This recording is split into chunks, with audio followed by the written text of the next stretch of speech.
Hello विद्यार्थियों, मैं सिद्धार्थ लाटा आपकी अपने इस ऑनलाइन क्लास में एक बार फिर से स्वागत करता हूं। हम पढ़ रहे थे अलंकार। अलंकारों में हमने अलंकार की परिभाषा पढ़ी थी। इसके साथ ही अनुप्रास, यमक, श्लेष, इन अलंकारों के बारे में हमने पहले वीडियो में पढ़ा। आज इस सेकंड वीडियो में, इस सेकंड क्लास में हम पढ़ रहे हैं उपमा, रूपक, उत्प्रेक्षा, विरोधाभास और उदाहरण अलंकार के बारे में।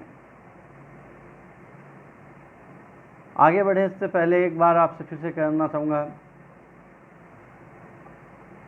आप हमारे वीडियो को सब्सक्राइब कीजिए, अच्छा लगता है तो लाइक कीजिए, और आपके कोई भी किसी प्रकार का डाउट हो तो वो हमें कमेंट के माध्यम से ज़रूर बताइए। आगे बढ़ते हैं, शुरू करते हैं उपमा अलंकार से। इससे पहले हमने जो पढ़े हैं अलंकारों के बारे में कि अलंकार काव्य की शोभा बढ़ाने वाले तत्वों को हम अलंकार कहते हैं, और उन्हीं में से हमने अनुप्रास को पढ़ा, यमक, श्लेष आदि को पढ़ा। आज हम पढ़ रहे हैं उपमा अलंकार। उपमा क्या होती है? जब दो पदार्थों में या दो वस्तुओं की समानता सूचक तुलना की जाती है, चाहे दो वस्तु हो, दो पदार्थ हो, दो व्यक्ति हो, दो वस्तुएं हो, कोई भी हो, उनमें दो में कोई समानता दिखाई देती है और उनकी समानता सूचक तुलना की जाती है, तो वहाँ उपमा अलंकार होता है। और इस तरह से हम देखें, समानता के आधार पर उनको दोनों में एक की उपमा दूसरे को दी जाती है। हम सब इस बात को जानते हैं कि प्राचीन काल में कालिदास जैसे कवि जो वे हैं, वो अपनी उपमा के लिए प्रसिद्ध माने गए। उपमा कालिदास से, उनके समान कोई उपमा अलंकार का वर्णन करने वाला नहीं। उपमा अलंकार के चार अंग होते हैं, चार प्रमुख तत्व होते हैं, जिनमें हम देखते हैं उपमेय, उपमान, वाचक शब्द और गुणधर्म। इन चार तत्वों के आधार पर हम उपमा को समझने का प्रयास करेंगे। उपमेय, जिस सामान्य पदार्थ की तुलना की जाती है, जैसे मान लो मुख और चंद्रमा, ये दो तत्व हैं, दो हमारे सामने प्रमुख वस्तुएं हैं, एक मुख है और एक चंद्रमा। तो मुख सामान्य वस्तु है और इसकी तुलना हम चांद से कर रहे हैं, तो वो असामान्य विशिष्ट वस्तु है। तो मुख होगा वो उपमेय होगा और उपमान होगा वो चांद होगा। तो जिस सामान्य वस्तु की तुलना की जाती है उसे उपमेय कहते हैं, और जिस विशिष्ट पदार्थ से उसकी तुलना की जाती है उसे उपमान कहते हैं। और वाचक शब्द, जो उनकी समानता दर्शाने वाले जो शब्द होते हैं, वो वाचक शब्द कहलाते हैं। तो उपमा अलंकार में जो वाचक शब्द जो हैं, वो समानता सूचक शब्द जो हैं, सम, समान, सरिस, सरीखा, सा, सी, से, सदृश, इस तरह के जो शब्द हैं वो समानता सूचक समानता वाचक शब्द होते हैं। गुणधर्म, जिन गुणों के आधार पर तुलना की जाती है उन्हें गुणधर्म कहा जाता है। मुख और चंद्रमा की जो तुलना की जाती है, किस आधार पर? सुंदरता के आधार पर। तो सुंदरता शब्द वो क्या है? गुणधर्म। यहाँ पर हम ध्यान दें कि अलंकार शास्त्र में उपमेय को विषयी प्रस्तुता और उपमान को अप्रस्तुता या विषयी भी कहा जाता है। तो विषय जो है, प्रस्तुत जो होता है वो विषय है, और अप्रस्तुत जो दिखाई नहीं दे रहा वो विषयी कहलाता है, अप्रस्तुत या विषयी कहलाता है।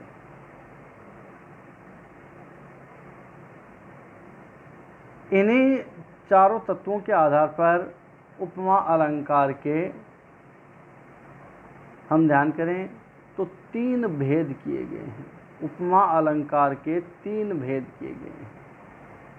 पहला भेद हम पढ़ रहे हैं पूर्णोपमा, पूर्ण उपमा, अर्थात जिसमें उपमा के चारों अंग होते हैं वो पूर्णोपमा कहलाता है। कौन कौन से हैं?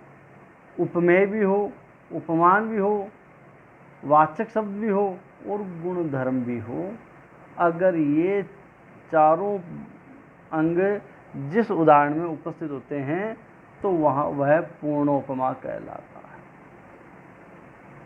और अगर इन चारों में से अगर एक भी कोई लुप्त होता है, एक भी कम होता है, तो वह लुप्तोपमा कहलाता है, अर्थात उनमें से कोई एक अंग लुप्त है। और एक ही उपमेय की एकाधिक उपमान से तुलना की जाती है तो वहाँ मालोपमा हो जाता है।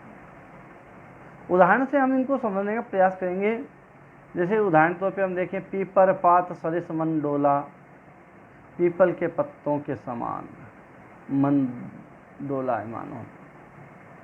तो पीपर पात, पीपल के पत्ते हमें दिखाई दे रहे हैं उपमेय।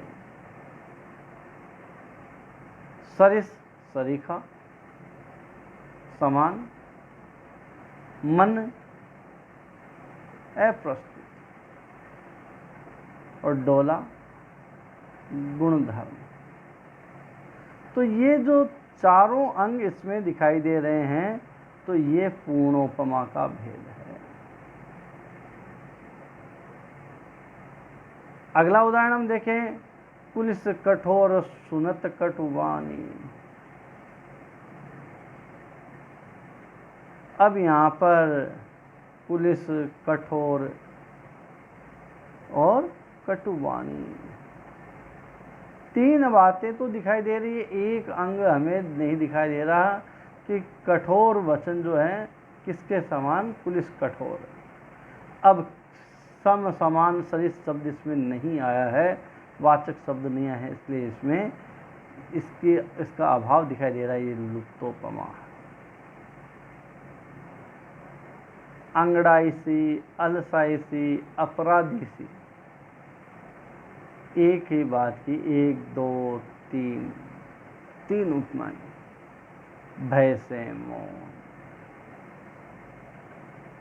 अब ये एक ही बात की जब एक से अधिक एकाधिक उपमाएं दी जाती है तो वहाँ मालोपमा अलंकार होता है। तो यहाँ ये मालोपमा का भेद है। बार बार मैं कहता हूँ, बीच बीच में आप स्क्रीनशॉट लेते रहें ताकि आपको बाद में समझने में सुविधा रहे। रूपक अलंकार, जब एक वस्तु में दूसरी वस्तु का आरोप किया जाता है, आरोप कैसा, अभेद आरोप किया जाता है, दोनों में भेद होते हुए भी उनमें अभेद आरोप किया जाता है, तब वहाँ पर रूपक अलंकार होता है। अर्थात दोनों वस्तुएं अलग अलग होते हुए भी दोनों को एक ही माना जाता है, तो वहाँ रूपक अलंकार होता है। इस अलंकार में महत्वपूर्ण बात हमें समझने की, ध्यान करने की है कि जो वास्तव में उपमेय जो दिखाई दे रहा है, उस दिखाई देने वाली वस्तु को ही उपमान मान लिया जाता है, जो हमें नहीं दिखाई दे रही है वो वस्तु मान ली जाती है। अर्थात उदाहरण के तौर पे हम ध्यान करें, मुख हमें दिखाई दे रहा है लेकिन मुख को ही बिना दिखाई देने वाले चांद जो है उससे उसकी तुलना की जाती है और उसको वही मान लिया था, मुख को ही चांद मान लिया जाता है। मुख चंद्र है, अर्थात मुख वही चंद्र है। जब इस प्रकार का आरोप मुख चांद न होते हुए भी मुख पर चंद्रमा का आरोप किया गया है, इसलिए यहाँ पर इसमें रूपक अलंकार है। रूपक अलंकार के मुख्य तीन भेद होते हैं, सांग रूपक, निरंग रूपक और परंपरित रूपक। इनको हम यहाँ पे दो ही दिखाई दे रहे हैं, आपको ध्यान करेंगे, एक नित्य परंपरित रूपक अलंकार, एक भेद और होता है। तो यहाँ पर हम तीन भेद ध्यान करते हैं रूपक अलंकार के। सांग रूपक, स अंग अर्थात अंगों के सहित जब आरोप किया जाता है, उसके पूरे गुण धर्म सहित उसका आरोप कर दिया जाता है, तब वहाँ पर सांग रूपक अलंकार। अंबर पनघट में डूबो रहे, तारा घट उषा आ गई। अंबर रूपी पनघट में और उषा रूपी जो नायिका है वो तारे रूपी घड़ों को डूबो रही। सारी एक दूसरे से जुड़ी हुई पूरे गुण धर्म सहित प्रत्येक अंग सहित जब यहाँ पर आरोप दिखाई देता है तो सांग रूपक है।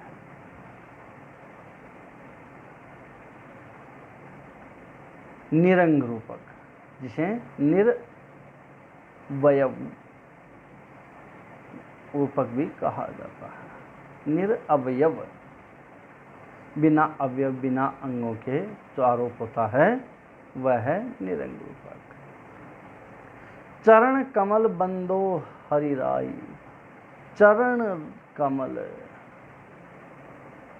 अब यहाँ पर हम ध्यान करें, केवल चरण कमल यहाँ पर रूपक है। जो चरण रूपी कमल रूपी जो चरण है उनकी वंदना की गई है, बंदो हरिराई।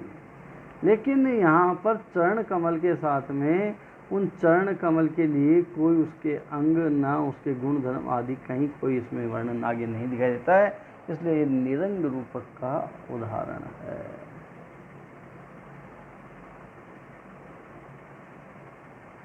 तीसरा जो इसका भेद है वो परंपरित रूपक।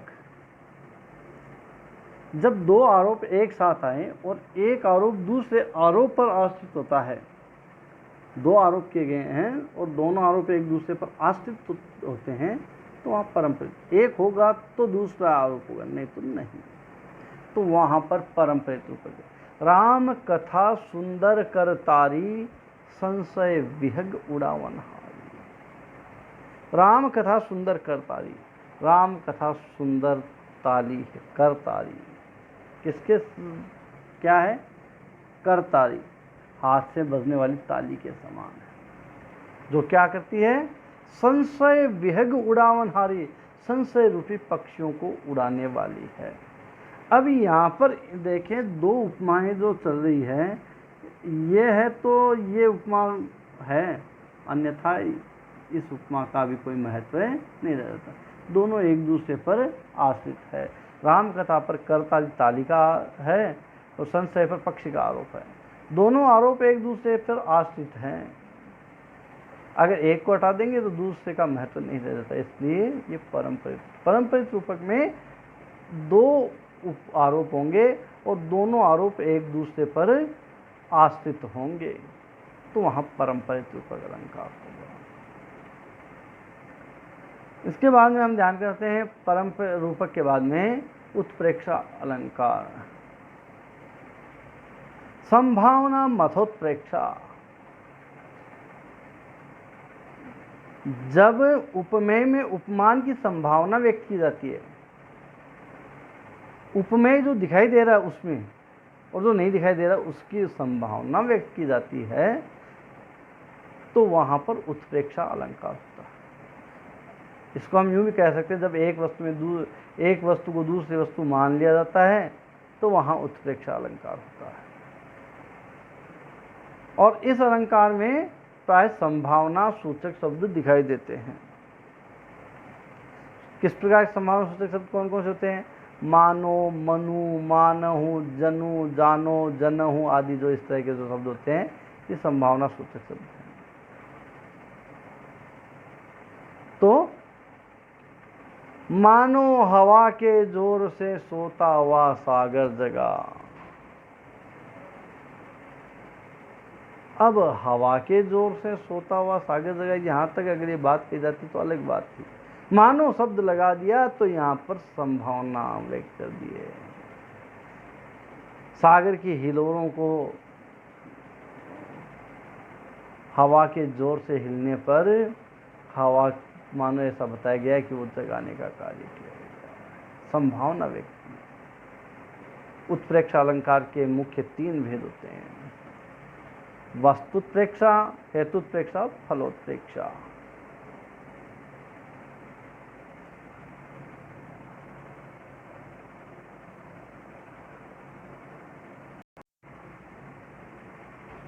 वस्तुत्प्रेक्षा, हेतुत्प्रेक्षा, फलोत्प्रेक्षा, ये जो तीन भेद जो बताए गए हैं इनको हम यहाँ पर पढ़ रहे हैं आगे। जैसे कि इनके नाम से ही इन तीनों को हम समझ सकते हैं। जब एक वस्तु में दूसरी वस्तु की संभावना की जाती है तो वहां वस्तुत्प्रेक्षा होता है। चमचमाता चंचल नयन,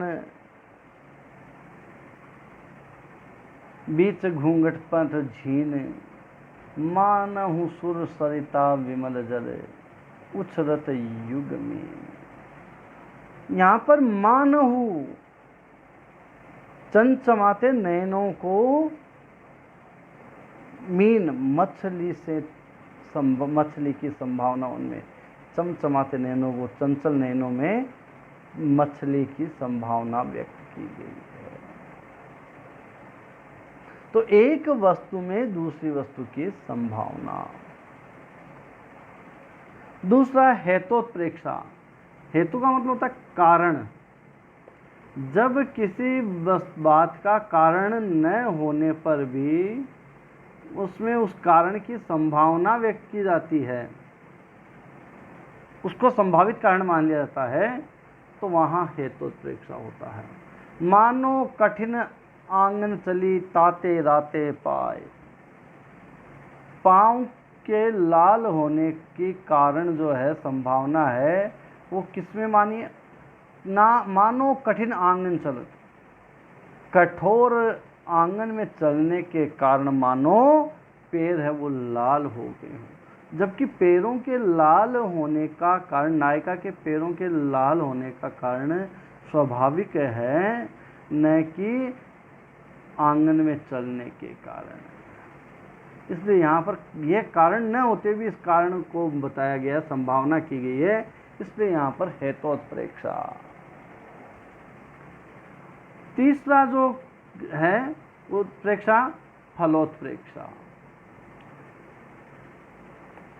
जब कोई कार्य किया जाता है, किसी न किसी फल की इच्छा से कोई कार्य किया जाता है, लेकिन वह फल की इच्छा न होते भी उस फल की संभावना, वह कार्य नहीं हो सकता, वह फल नहीं हो सकता, फिर भी उसको ही फल मान लिया जाता है, संभावित कर दिया जाता है, तो वहां पर फलोत्प्रेक्षा। अब देखिए एक उदाहरण, बड़ा सुंदर उदाहरण दिया है। तब मुख की समता लहन को, जल सेवत जल जात, रोज नहात है निरधि में शशि, तो मुख की समता लहे। चंद्रमा के रोजाना आसमान में भ्रमण करने का कारण जो है, क्या संभावना बताई है, क्या फल बताया है कि वह भी मानो तुम्हारे मुख की समता लेना चाहता है, तुम्हारे मुख के समान सुंदर बनना चाहता है, मानो इस कारण से वो रोजाना जाकर के जलधि, रोज नहाता है निरिधि में, रोजाना जाकर के समुद्र में डूब जाता है, ताकि वह उज्जवल हो जाए और तुम्हारे मुख के तरह सुंदर हो जाए। तो यहाँ पर जल, चंद्रमा के भ्रमण करने का, डूबने का जो कारण जो है वह यह फल न होकर के अन्य होता है, स्वाभाविक होता है, लेकिन यहाँ पर इस फल का कारण इसको बता दिया गया है, ये फल मान लिया गया है, इस कारण से यहाँ पर फलोत्प्रेक्षा है।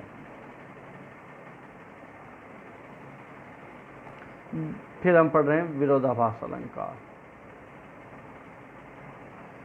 जहां विरोध न होने पर, विरोध का आभास न होने पर भी विरोध दर्शाया जाता है, तो वहां विरोधाभास अलंकार होता है। वास्तव में विरोध है ही नहीं, लेकिन फिर भी वहां पर विरोध दर्शाया जाता है। यहाँ पर हम ध्यान करें, जो विरोधाभास, विलोम शब्द जो हैं वो आपस में दिखाई देते हैं, तब वहाँ पर विरोधाभास अलंकार होता है। विरोध अर्थाश्रित न होकर शब्दाश्रित होता है। जब अर्थ की जानकारी रहती है तो फिर विरोध नहीं रहता है।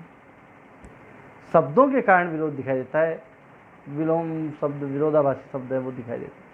या अनुरागी चित्त की गति समझे नहीं कोई, ज्यों ज्यों बूढ़े श्याम रंग त्यों त्यों उज्जवल होए।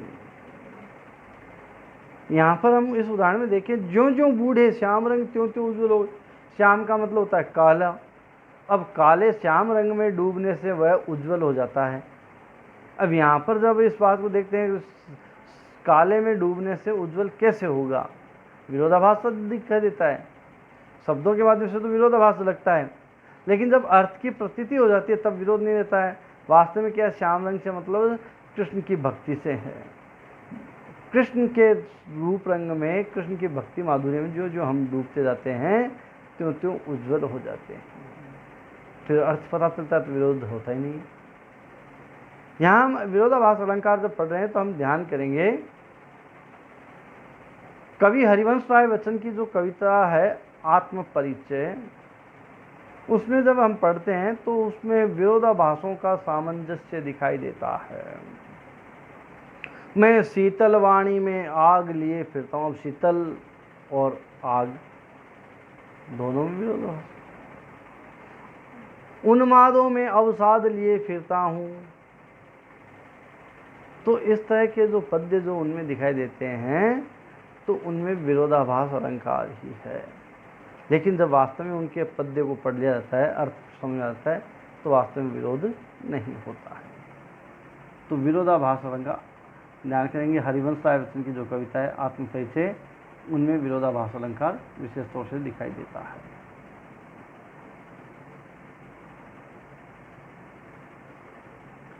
अंतिम अलंकार हम पढ़ रहे हैं उदाहरण अलंकार। जब सामान्य रूप से कही हुई बात को स्पष्ट करने के लिए किसी विशेष बात का उदाहरण दिया जाता है तो वहाँ उदाहरण अलंकार होता है। उदाहरण अलंकार में ज्यों, जैसे, जिमि, यथा, इव आदि इन तुलनात्मक शब्दों का प्रयोग दिखाई देता है। ये सब ध्यान करेंगे आप। ज्यों, जैसे, जिमि, यथा, इव, ये तुलनात्मक शब्द दिखाई देते हैं तो ही उदाहरण अलंकार है, अन्यथा हम उसको उदाहरण अलंकार में नहीं लेंगे। मन मलिन तन सुंदर कैसे, विष रस भरा कनक घट जैसे। जैसे शब्द के माध्यम से यहाँ पर स्पष्ट कर दिया है। मन मलिन, मन तो मैला है और शरीर बड़ा सुंदर है, तो कैसा लगता है, जैसे सोने का घड़ा होता है और वह जहर से भरा हुआ होता है, विष के भरे हुए घड़े के समान। तो जैसे शब्द से यहाँ पर उदाहरण देकर के बात को स्पष्ट किया गया है, इसलिए यहाँ पर उदाहरण अलंकार। हम फिर से ध्यान करेंगे इस बात को कि इन तुलनात्मक शब्दों के बिना यदि कोई बात का समर्थन किया जाता है या किसी बात को समझाया जाता है तो वहाँ पर फिर उदाहरण अलंकार न होकर के दृष्टांत अलंकार कहलाएगा। अगर इन शब्दों में से कोई शब्द आया, जैसे, ज्यों, जिमि, यथा, इव, इस प्रकार के शब्दों के माध्यम से कोई उदाहरण दिया जाता है तब तो वहाँ उदाहरण अलंकार। लेकिन इन शब्दों से रहित अगर कोई उदाहरण दिया जाता है तो वो दृष्टांत अलंकार में जाएगा। जैसे एक म्यान में दो तलवारें कभी नहीं रह सकती है और किसी और पर प्रेम नारियां पति का क्या सह सकती है। ये इसमें ज्यों, जिमि जैसे इस प्रकार के कोई शब्द, तुलनात्मक शब्द प्रयोग नहीं किए गए, इसलिए यहाँ पर ये दृष्टांत अलंकार न मान करके उदाहरण अलंकार न मान के इसको हमें दृष्टांत अलंकार मानेंगे।